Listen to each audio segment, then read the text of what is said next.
Okay. All right. Good.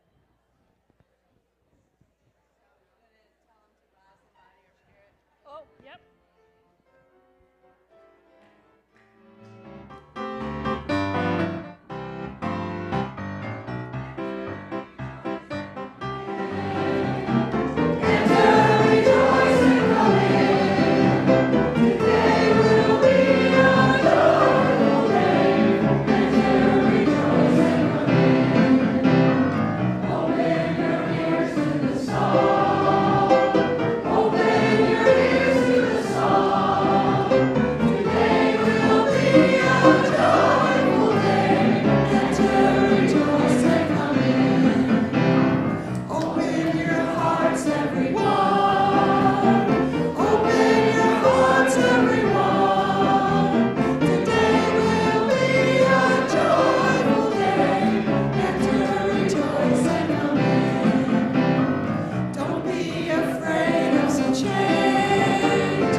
My name is Linda Bodycomb, and I'm a volunteer lay leader involved with social justice projects, and I serve as the liaison to the UU Service Committee for this congregation. I'm also the leader of a new committee called the UUSC team here at UUSRQ. Takes a while to get all that out. Okay, we especially want to welcome our visitors both on campus and over live stream. We invite our visitors to participate in any of our events. We welcome visitors to find out more about us and Unitarian Universalism. We invite you to consider registering in our virtual guest book, which you can find via a link on the homepage of our website at uusrq.org. If you are here in person, there's a sign-up sheet for visitors at the welcome table. If you do, we'll get to send you a weekly newsletter and Zoom links to our virtual events, and there's lots of them. We invite you to join us for coffee and conversation after the service. And we look forward to getting to know each other. Now, today's service will be a bit different from the usual. I'm not Jay. As our service title says, we at UUSRQ will be embracing gender inclusivity, and we invite you to join with the UU Service Committee team's journey as we expand our new UU values into loving action. There is a wide diversity of people in our sanctuary this morning. Each of us is at a different place in our learning curve about the topics being presented. Today we ask that you open your minds and your hearts to the information and stories you're about to hear. We ask that you go with the flow and trust that we will offer many learning opportunities in the coming weeks. But before we get into it, let us honor the land we now stand on as the First Nations people lived here before us. The Calusa, Yuzita, Tocobaga, Timucuan, Seminole, and Miccosukee people. They were effective stewards of our environment and embraced gender in many ways we are just now learning about through theirs and other people's wisdom. So welcome to all. Our first announcement this morning is that there are 2 gender-neutral restrooms in the Lexow wing directly across the courtyard from this sanctuary. You would enter the double doors and the restrooms will be on your right. Okay, let's watch a video for the second announcement. Thank you.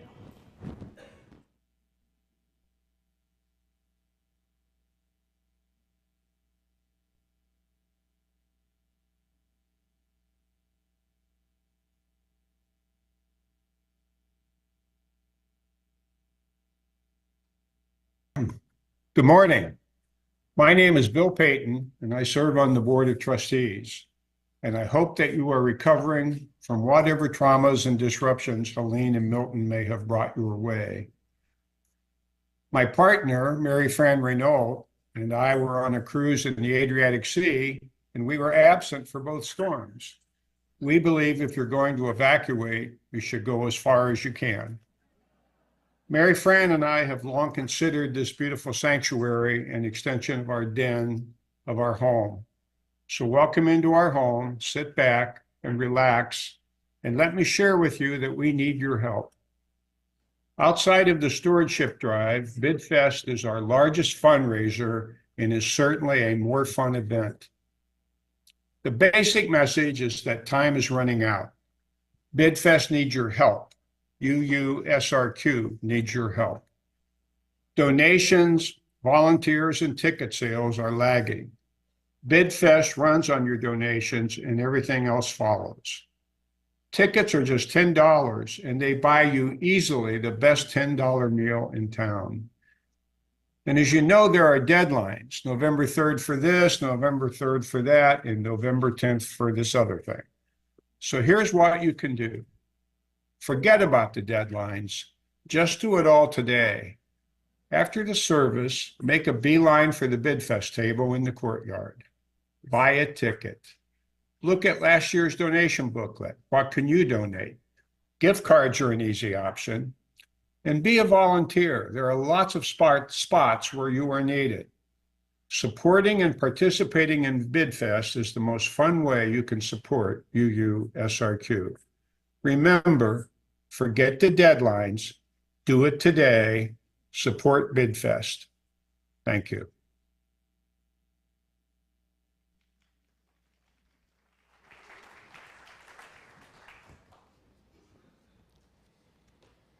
Do we have any other announcements? Am I on? Yes. Are there any other announcements? Okay, I guess not. Okay, this morning we're going to be lighting our chalice. Please join me now in affirming one of our value statements, which is printed in your order of service and will be displayed on the screen behind me. I want to thank Mary Lou for lighting our chalice this morning. Okay, we declare that every person is inherently worthy and has the right to flourish with dignity, love, and compassion. To this end, we pledge to work toward that goal. Today is the last Sunday. Sorry, Don. Today is the last Sunday before Halloween, which means that today we have a special song being performed by our choir. And during their song, we invite all children, youth, and any of you who are in costume to join the parade. Actually, if you're not in costume but like fun or like a parade or like to support people having fun, you too should join in. Let's forget the stress and just have fun.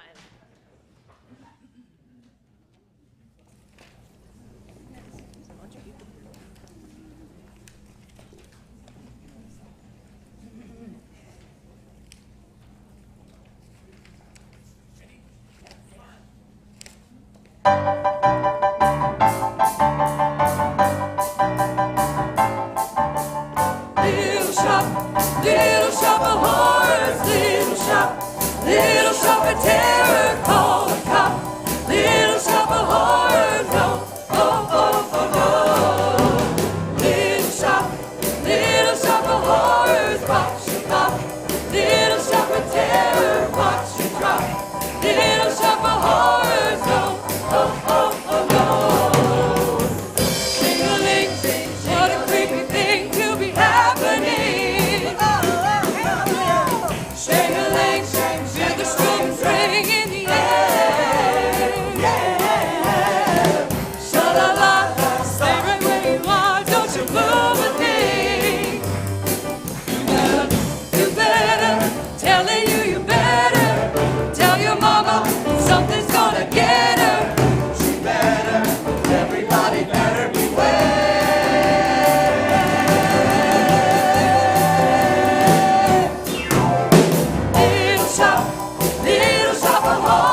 Good morning. My name is Susie Brooklocker. I've been a Unitarian since the late 50s. I came out as a lesbian in '69. I've been a member of this church since 2010. And I'm very happy to be part of the team comprised of people from the trans community and people of this congregation to put together today's service. The work of the Unitarians and the Service Committee started in 1939 with efforts to get Jewish kids out of Nazi Germany is still relevant today. Our own people in our own state are being marginalized, deleted, erased. Pink Haven is our way of dealing with this. A few years ago, our UU Service Committee partnered with the folks of Pink Haven. UUs, with others, work together to create networks of safety called Rainbow Villages. These villages provide direct support for trans beloveds and their families who need to relocate, access health care across state lines, or stay as safe as possible where they are. For Sarasota to be part of the network, we must build a village, a rainbow village, made up of individuals as well as faith and secular organizations that will provide safety and support to our two-spirit, trans, and gender-expansive beloveds. Recently, Linda said that our dream is to build a rainbow village in the Sarasota area. Today is the day that the dream becomes a plan. What will we do? Well, we'll learn important stuff like pronouns. We'll put more inclusive signs on our restrooms. We'll fly the progressive flag proudly. This is a version of the rainbow flag. We will fly it proudly in full view of Fruitville Road. Yes! Some of you know how many years it has taken to get us there. Some of us have already opened our homes to travelers needing a safe place to rest along the way. We've already provided transportation. There's some talk about creating a green book to document the safe places for travelers. Will our help extend to job hunting, gender changes on documents, helping people secure medical care?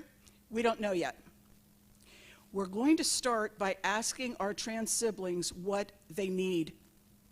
We will walk with them and listen. Then we will ask ourselves and each other what we think we can do based on those needs. We will read books and discuss them. We will invite people from the two-spirit, trans, and gender-expansive community to teach us what we need to know to do this work. We'll make time to reflect, alone and together, on how we're doing and how we feel about the work.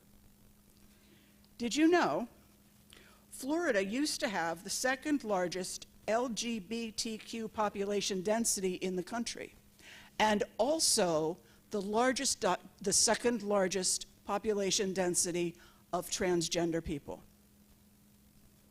Yeah, this is where you groan, right? I understand why that has probably changed, but I am guided by the belief that every state has pockets of love and pockets of hate. It's a matter of building networks that are safe. Our supports may be hidden in plain sight, but we will not abandon our trans community. We will not allow them to be erased. We will love them. We will welcome them. We will support them as they thrive, whether they decide to leave or to stay. Did you know? Our denomination recently awarded the Volunteer of the Year Award to the volunteers of Pink Haven. This is not new. It's been going on for a while. Yeah. To our trans siblings, we're here, we're real, we're staying. You can count on us. That said, this work needs funding to make itself happen. All Rainbow Village helpers are and will be volunteers. Usually the help needed, though, involves cash, a bag of groceries, a bus ticket, an emergency trip to the dentist. We don't even know all of it yet that we think we're going to need. We need funds to cover the costs of necessities as people relocate, move to a safer neighborhood, travel for out-of-state care, or deal with the emergencies that come with marginalization. None of us ever takes your donations for granted. As you listen to the speakers who follow me, think about all the ways Pink Haven can help. And remember, the amount you share today through Share the Plate will directly determine the extent of help we can provide to our beloved siblings. Now, I mentioned this in the forum this morning about the UU term centering. Some of you might remember that. If this is your first introduction to the sanctuary, let me go through it really quickly. We believe in centering. We center people, we center ourselves, our thoughts, our hearts, perhaps to a cause, a task, whatever. So the next part of our service is about centering through words, in silence, and then in song. So take a couple of deep breaths and settle into your seat. Ponder as I read these words by the Reverend Mary Catherine Mourn, President and CEO of the UU Service Committee. Let us reimagine a new era together. Fear stifles imagination and limits our capacity for relationships that embrace our beautiful and abundant humanity.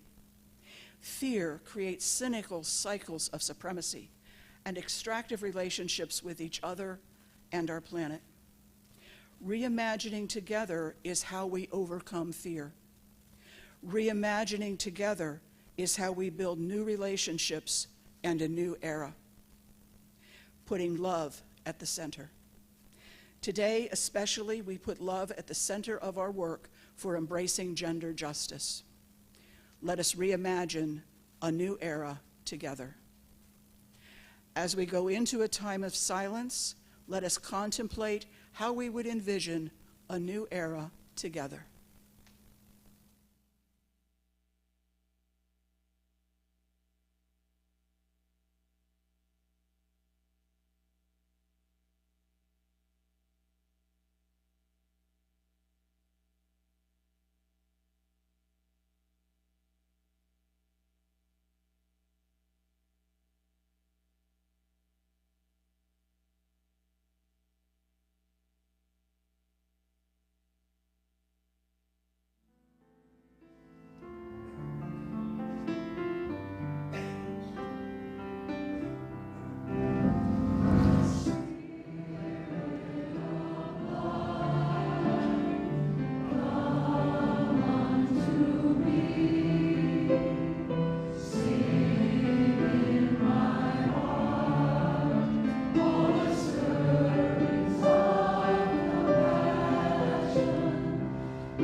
This morning, we will hear from two speakers from the local trans community who have volunteered to share their lives with us this morning. Jules Rayne is the Sarasota community organizer from the statewide program of Equality Florida. And India Miller is a member of Project Pride.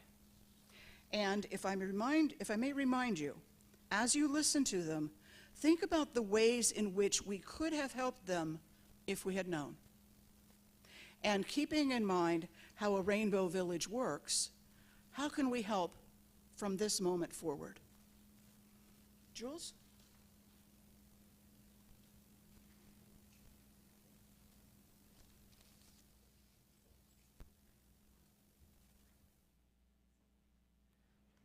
Good morning. My name is Jules Rayne. I'm the community organizer for Equality Florida. We are the state's largest LGBTQ civil rights organization. And let me just pull up my notes real quick here, sorry. All right, so today I'm going to be talking about anti-LGBTQ, specifically anti-trans legislation in Florida. A little bit at the national level, but a lot of it I'm going to center here in Sarasota and what's happening at the local level in our community. So, this year across the country, we had 661 anti-LGBTQ bills filed. That's more than any other year thus far. It's a record number for 2024. Republicans have made LGBTQ people, especially transgender people, a cornerstone of their campaign narrative. Project 2025 mentions transgender people over a dozen times. This affects LGBTQ healthcare, participation in sports, ability to use restrooms, government documents, and cultural expression. Florida is also the center of book banning in the country, with Collier County banning over 300 titles. Charlotte County memo said, these characters and themes cannot exist. And lastly, the Florida Board of Education filed an injunction against federal Title IX guidelines protecting students on the basis of sexual orientation and gender identity. We currently have 8 Florida laws which restrict transgender rights in Florida, and 4 Florida state policies which restrict our health care and our government documents. You can go to the next slide. The effects of these laws. 1 in 4 transgender youth have attempted suicide in 2024, 26%. A 2024 study in Nature Human Behavior found that 72%, there was a 72% increase in transgender suicides as a result of anti-trans laws in states that have them. There's a causal relationship between these harmful laws and the mental health of LGBTQ and trans kids in our states. Trans youth face rates of anxiety and depression 9 times higher than their cisgender peers. And oftentimes, they are afraid to access mental health or can't access mental health because they're afraid of discrimination. You can go to the next slide. 24% of trans people do not see a doctor out of fear of discrimination. 44 experience serious psychological distress seeing a doctor because they've experienced discrimination. We've had 2 trans people in Sarasota this month experience homelessness because their families were unaccepting. So things are not so good for trans people at the moment. It didn't used to be this way. It didn't used to be. And it's only in the last few years that these laws started happening. We can go to the next slide, Klaus. So it's one thing to hear about it at the state level and the national level, but what about here in Sarasota? What's happening at the local community with our friends and neighbors? On the Sarasota School Board, we have Bridget Ziegler, who is a co-founder of Moms for Liberty, who helped author the Don't Say LGBTQ laws, which have led to book bannings across the state. She also drafted a resolution for Sarasota schools to ignore federal Title IX anti-discrimination protections for students in Sarasota. So the federal government can take action on this if there are Title IX complaints. So if a student is discriminated in a way that violates federal law, and Sarasota schools have vowed to not offer protection to that student, the student can, and their family can go to the federal government, file a complaint. And if the government decides to act on that complaint, it can put over $50 million in funding at risk for Sarasota schools, all because Sarasota wants the right to discriminate against their gay and transgender students. We have many current and former trans students speak at Sarasota School Board meetings on how they don't feel respected, how they don't feel protected by the school board. And the school board refuses not only to listen to them, but they continue to pass policies like the resolution to ignore anti-discrimination protections. About 80%, or I'm sorry, 60%, nearly 2/3 of 16 and 17-year-olds who were out or perceived as transgender in K-12 schools experienced some form of mistreatment or bullying as a result of their gender identity. You can go to the next slide. Our Sarasota County Commissioners have ended their association with the Florida Library Association and the American Library Association because those two orgs support LGBTQ authors and LGBTQ books in their libraries. Ending their association with the ALA and FLA puts the number of books that we can have in our libraries at risk. It lowers the access to those books. It lowers training for Florida librarians, and it lowers funding for Florida libraries. This affects everybody. Also, the Sarasota County Commission ended their association with the United Way, which supports over 200 nonprofits and organizations within the county, including programs which offer funding for low-income families, youth programs, housing, domestic abuse, and early learning programs across 5 counties. And why did the County Commission do this? Because the United Way has a 211 program for emergency relief, and one of the services potentially offered is a referral to Planned Parenthood, which offers abortions. We did research with the Sarasota Herald Tribune on how many abortions were actually being performed as a result of referrals from 211, and the answer was 0. 0 were referred to Planned Parenthood. So county commissioners are trying to fix a problem based on a moral issue, and the problem isn't even happening in the first place. And this is going to affect funding for low-income people, for youth, and for housing, for Sarasota people all over the county. Funding for LGBTQ youth orgs, like Also Youth, was also denied and cut by the Sarasota County Commission.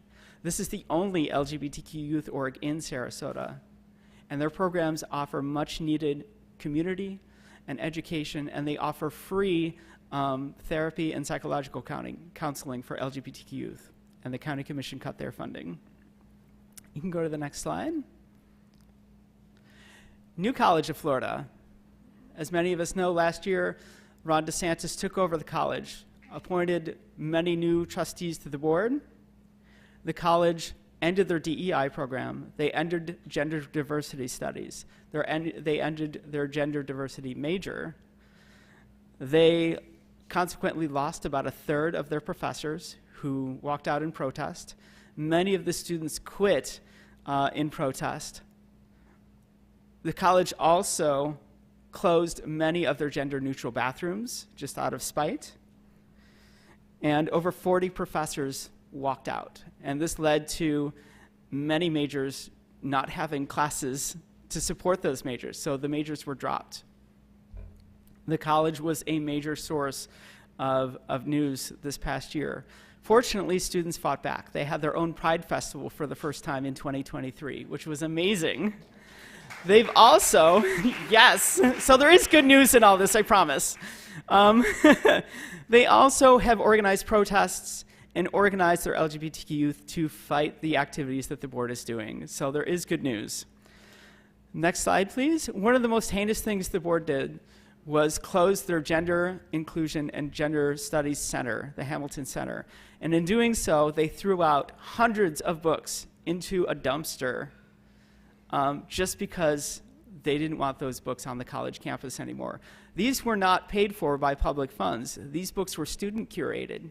The students brought these books in over years to have a library for themselves, and the college tossed them.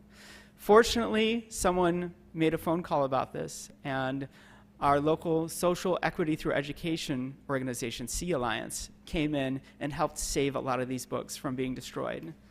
Many of the books were authored by current state legislators who were very, very upset that their books were being thrown out in such a way. The college could have easily given these books away or sold them, but instead they chose to just throw them out. Board member Christopher Rufo said of LGBTQ students and faculty that identity-based preferences are policies I strongly disagree with.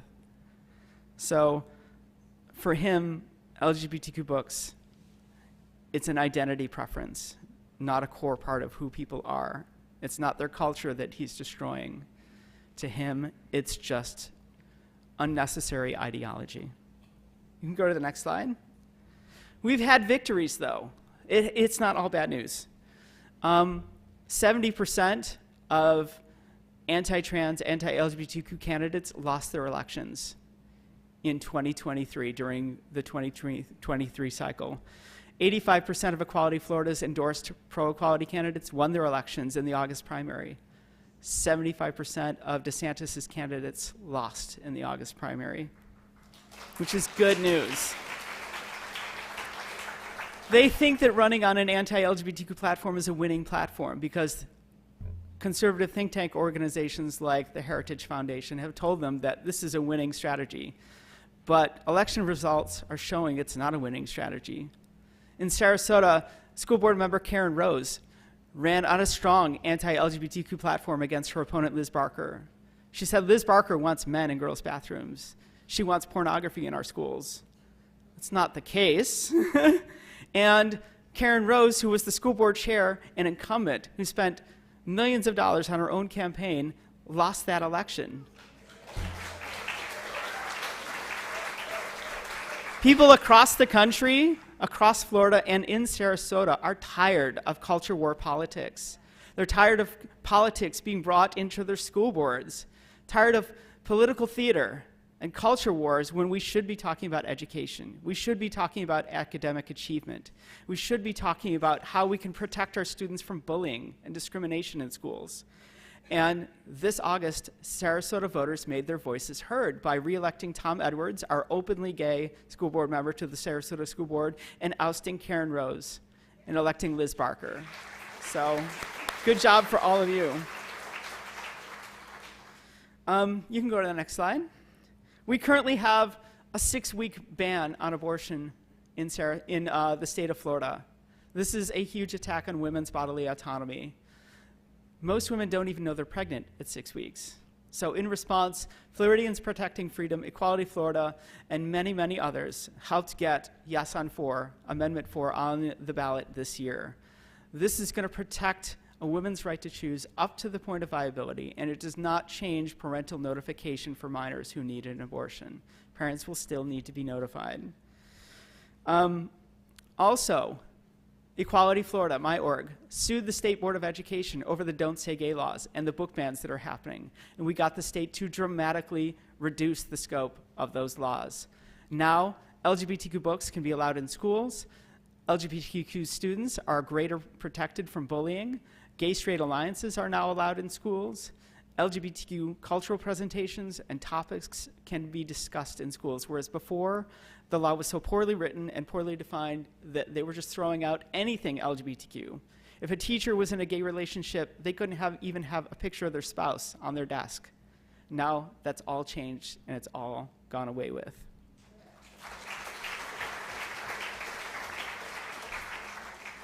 And you can go to the next slide. All right, so what do we need to do in November? First off, if you haven't voted, we need everyone to get out and vote this year. We need to flip 5 seats in the House, the Florida House, and 1 in the Senate to break the Republican supermajority. A supermajority means Florida Republicans can pass whatever legislation they want to, regardless of whether Democrats support it or not. If we can break that supermajority, it will greatly help to stop the anti-LGBTQ laws that are being passed in Tallahassee. We've already elected several LGBTQ people to the Florida legislature this year. We have 3 transgender people running for the Florida legislature this year: Nathan Broomer, Ashley Brundage, and Vance Aarons. I've met all of them. I know them personally. They're amazing people, and they're going to fight for every Floridian, not just trans Floridians. They want everyone to be protected and every student respected. Lastly, Amendment 4 is not just for women. Transgender men are at a serious risk of rape and sexual assault in this country, and they are often one of the groups that least reports it due to fear of discrimination and because of the trauma that such an experience brings on them. So A vote for women's bodily autonomy is heavily tied to trans bodily autonomy. No one should be telling women or men what to do with their bodies. Certainly not politicians in Tallahassee.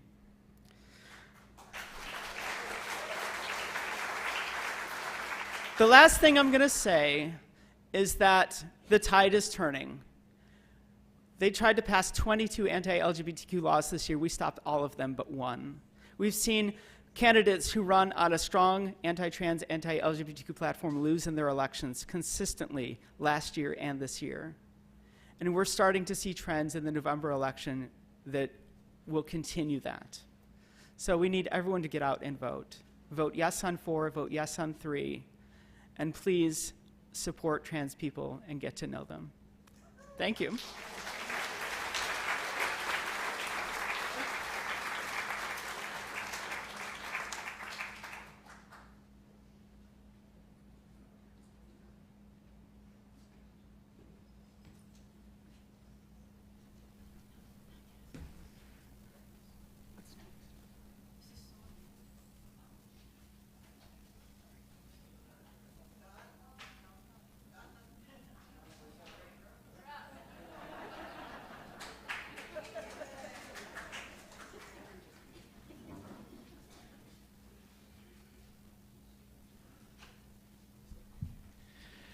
I'm a strong believer that in the arts, music and poetry are such great arts because they sort of present something and join you in the creative process. They don't necessarily tell you what you need to think about it or hear about it. And I think music is one of those great arts. You can hear music and it leaves you to think what you and feel what you want to feel. But in this case, I thought I should say a little something about this song. Michael Franti was the songwriter and filmmaker. He wrote this song. And one of the things he said about this song was, in life and in the world right now, we're on this precipice for lots of issues. So the metaphor of 11:59 is right the stroke before midnight. And what are we going to do about it? He's working on a film now that started as the music video for this song, and he's turning it into a whole film. And about that film, he says, it's about how people stay human during times of incredible change. So for me, when I was picking music, I knew we were leading up to the election, and it was a very important time. So this song speaks to a lot of the issues and how important it is and how we'll only solve them by working together. So there's some phrases in this song about moving towards heaven, and to me, this means how we need to work towards making a better place for all of us. So if you only catch one part of this song, now the words are going to go by really fast, so I'm going to tell you the one part of the song. If you catch only one part, this is probably the one I would want you to get. It goes like this. One love, one blood, one heart, one soul, one drum and only one rhythm, one tribe, and all of us singing.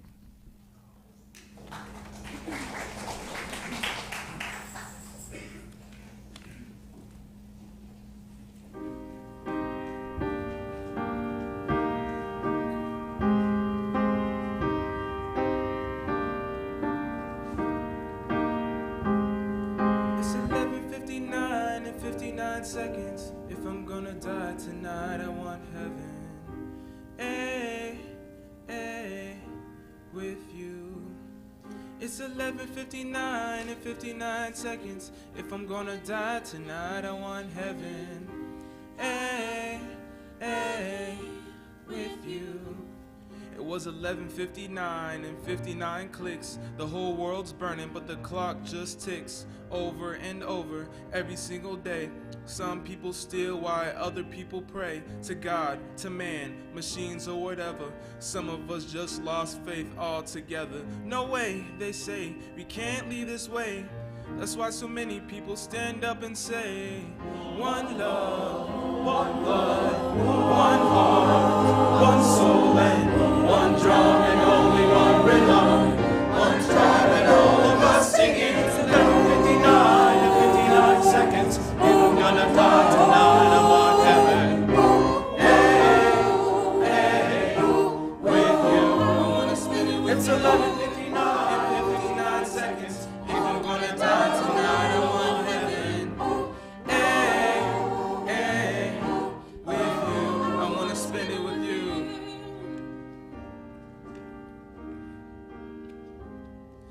was 11:59 and 59 clicks. Life support's plugged in, the whole world's sick. Got diseases excited, they crawled up inside us. Superditis, philosophies that divide us. Keep us in fear from one another so we can't recognize a brother from another mother. No way, we can't live this way.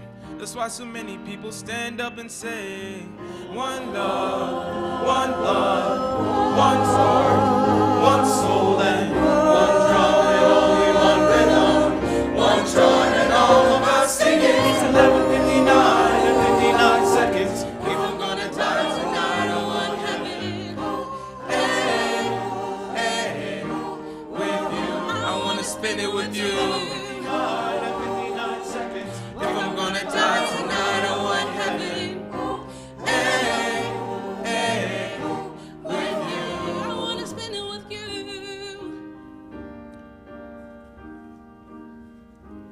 It was 11:59 and 59 clicks. The whole world's burning, but the clock just ticks. Some people cry, others occupy. Throw your hands high as the bullets drive by. I dry my eyes, others wonder why. I just wanna be with you until the day I die. One love, one heart, one soul, and one drum, and only one rhythm, one tribe, and all of us singing. It's 11:59 and 59 seconds. If I'm gonna die tonight, I want heaven.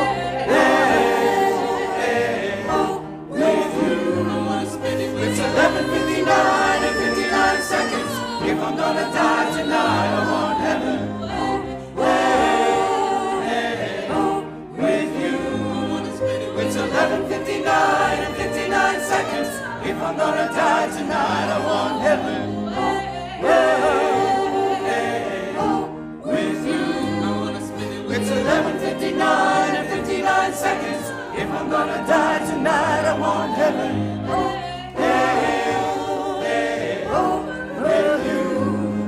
It's 11:59 and 59 seconds.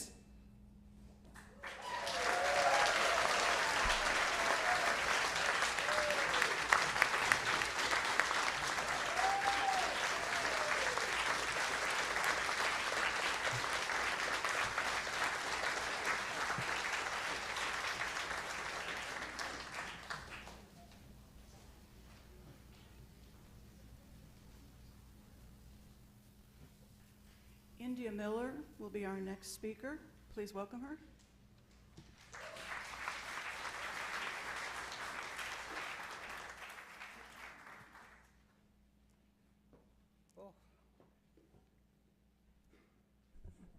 Okay, I've been advised that I speak very softly and I tend to not enunciate. So give me some of these if I need to speak a little louder, and one of these if I'm going too quickly. I'm really grateful to be here today.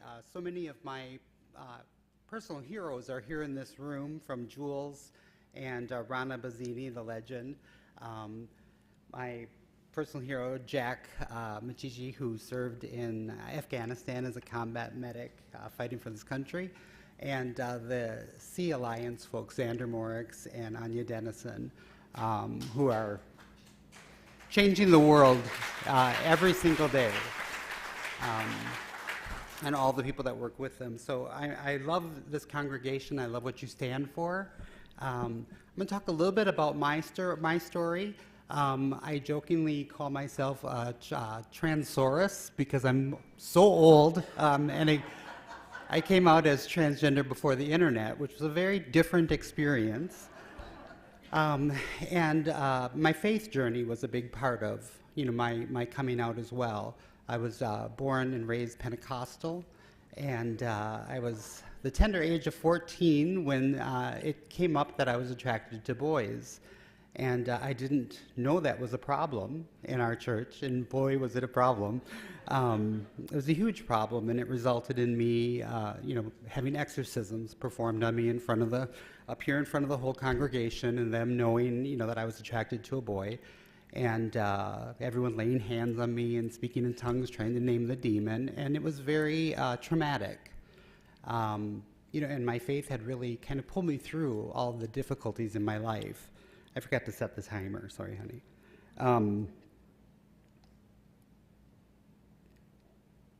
Okay, I don't know what I'm doing. It's the stopwatch, that's why. Okay. But, you know, so it was a real difficult part for me not to have that system of what, you know, no matter what, that was what pulled me through, you know, and now all of a sudden it hated me, my higher power.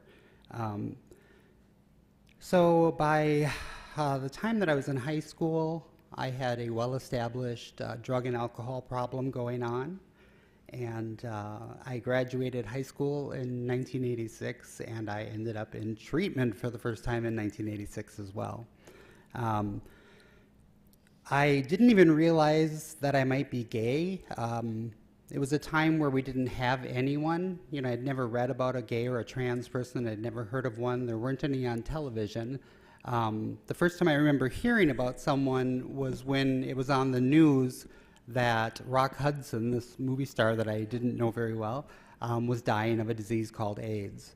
So it was an interesting time to come out, you know, and you know, deal with that when it felt like, you know, any sort of nonconformity equaled death.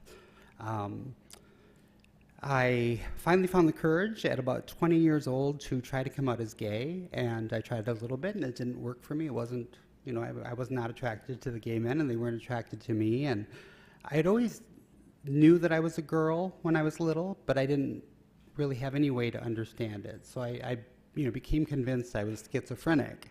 It was the only thing that made sense to me, because I absolutely knew I was a girl, but I had, you know, no way to prove it. And it felt so crazy.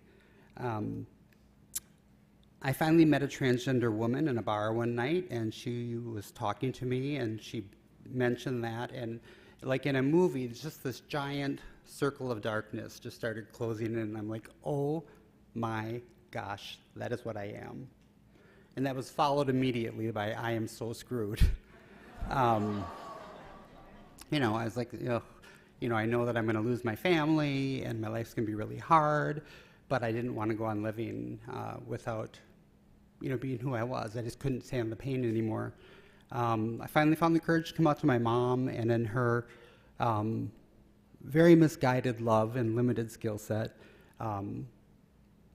we came up with the plan that I should kill myself. And so that became my journey. And when I didn't succeed, I was very unhappy about it, and I continued desperately to try to end my life, to the point that I got committed by the state of Minnesota for a year and put in a group home and had 36 shock treatments done to try to help.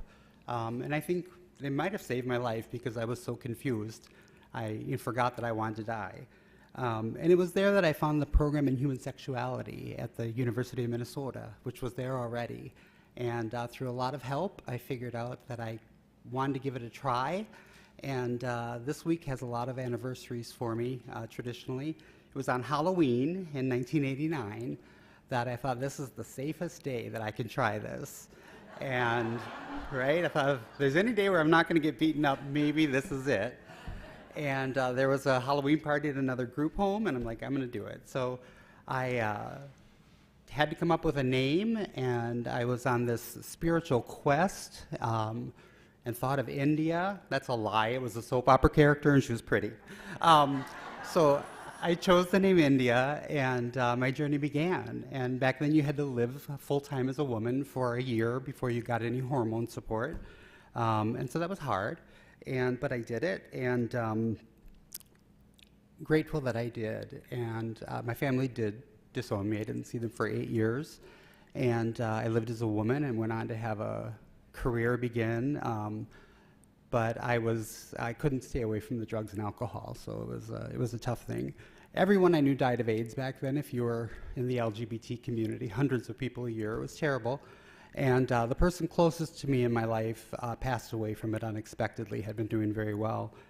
And I knew that I couldn't make it anymore. You know, doing drugs was a part of my job, hosting these big parties.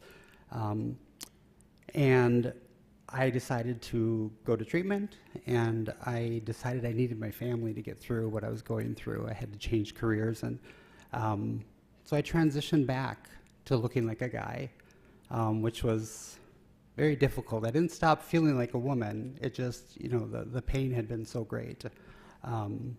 I got to see my family again, and a career took off, and I ended up being a Wall Street executive, and yeah, I ended up traveling the world for a job to over 70 countries and lived in Asia and Europe, and got to see so many different ideas of life and faiths and gender and sexuality, and it was really mind expanding. So, back then, when I was trans back in '89, the internet wasn't, a thing yet for us, and there were no books and things. So I used to go and speak to classes of psychiatrists about my own experience and how I was so dysfunctional and wanted to die.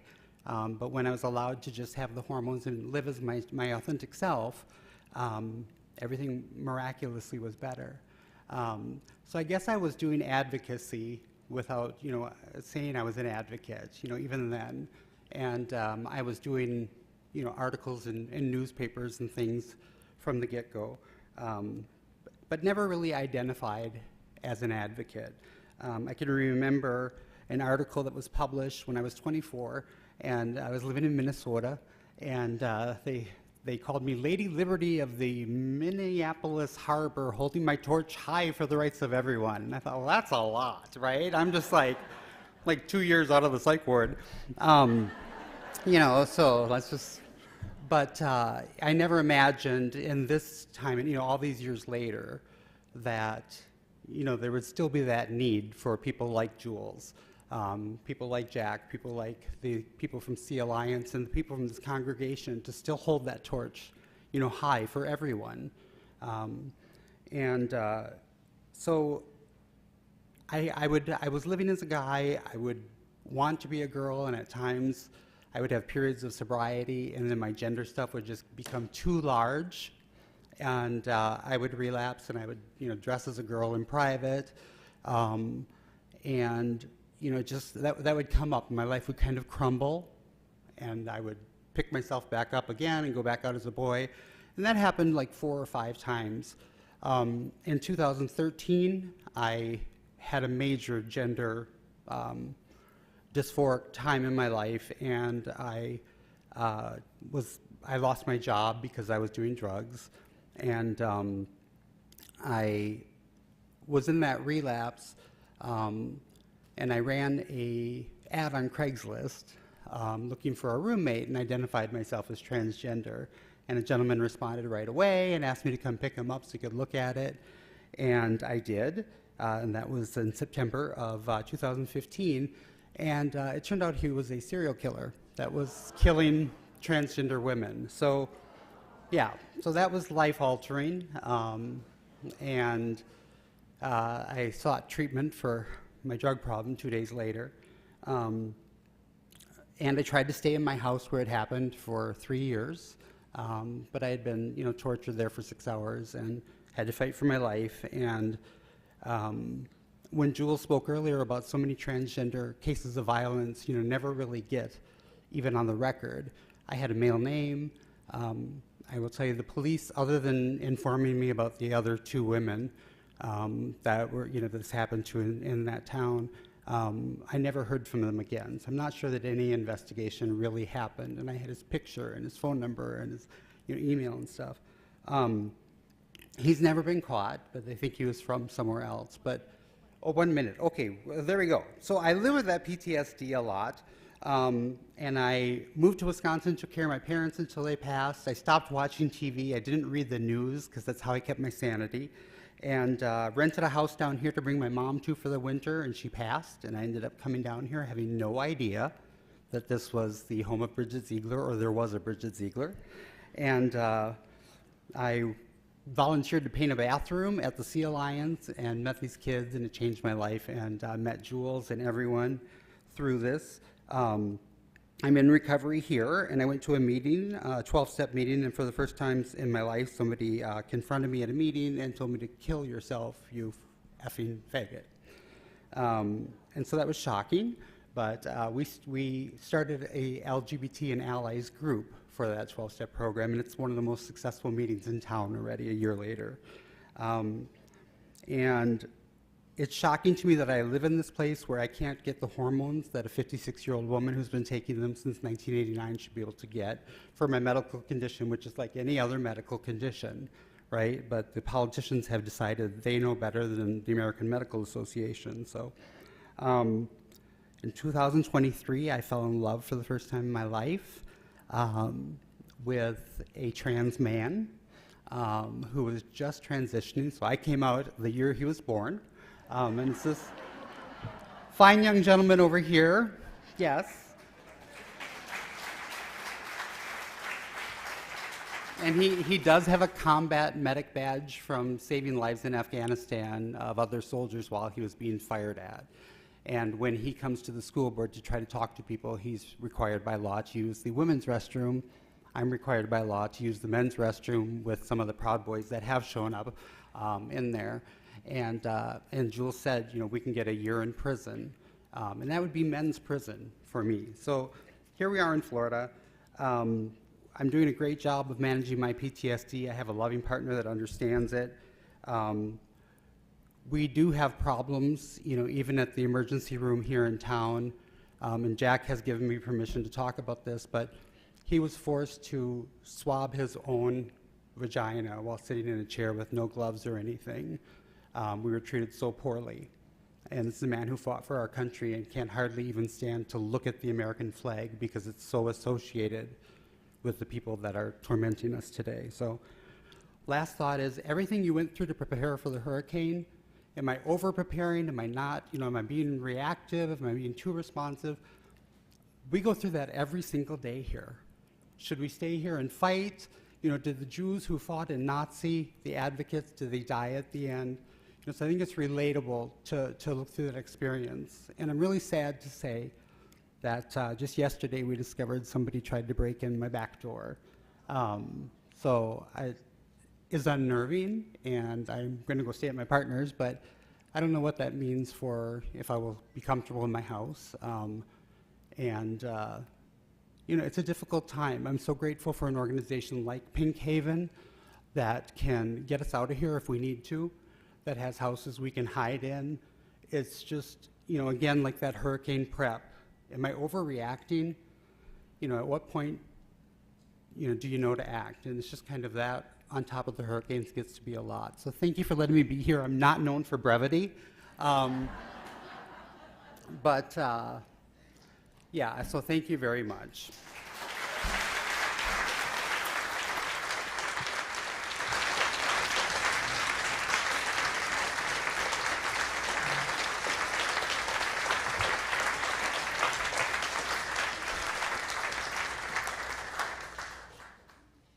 Thank you, India.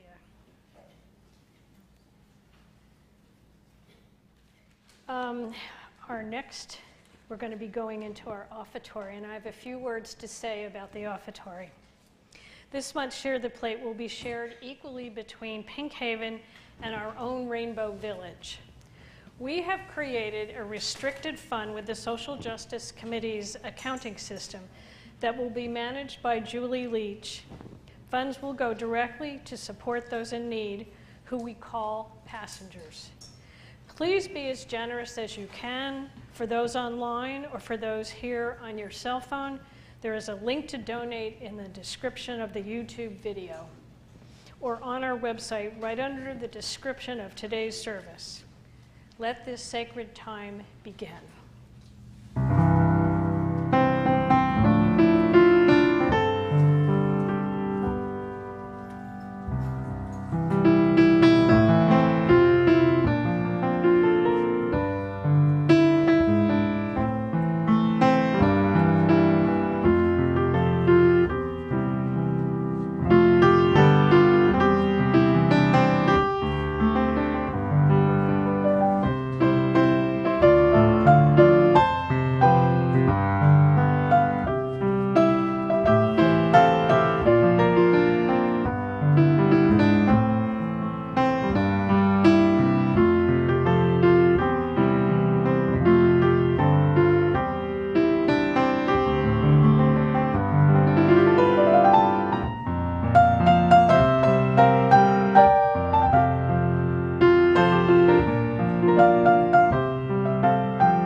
Please join me as we sing our closing hymn, We Are a Gentle, Angry People. You will see there is a new verse written by the lyricist Holly Near that is especially relevant for today's service.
This morning's closing words are by the Reverend Wayne B. Arneson. This is from our Singing from the Living Tradition hymnal. Take courage, friends. The way is often hard. The path is never clear, and the stakes are very high. Take courage, for deep down, there is another truth. You are not alone.